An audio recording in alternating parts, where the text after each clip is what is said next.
P is down more than 9%. There's an intraday chart for you of the S&P 500. We got a 6% intraday bounce when we got that repo market announcement, but we have continued to slide since that bounce. As we said, we are at the session lows as we approach the close. A couple other points to bring you. The worst performing sectors, once again, energy and banks. Energy down double-digit percentages, banks close to that level. The best performing sector today is healthcare. It's still down 7% itself. Yields, of course, have held up relatively well today, though, of course, still fairly low in the grand scheme of things. Dollar's been strong. That's up 1%. Oil, weak. No surprise, they're down about 6%. Gold, also weak. That is somewhat of a surprise, down 4.4% today. I'm going to bring Bob Pisani. The Dow's down 10%, Bob, 2,400 points. The Russell's down 11%. The S&P down 9.5%.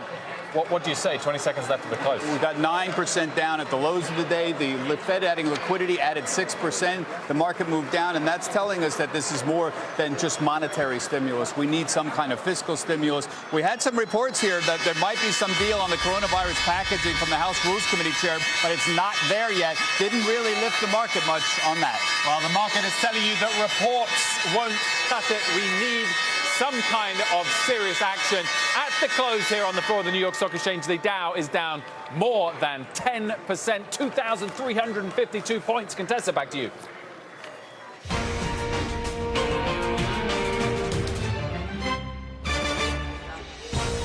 Welcome to Closing Bell. I'm Contessa Brewer. Wilfred Frost rejoins me in just a minute, along with Mike Santoli, CNBC senior markets commentator. Wow, what a day. The Dow Jones Industrials ends the day down 10%. Its worst percentage drop since 1987. Its worst point drop ever.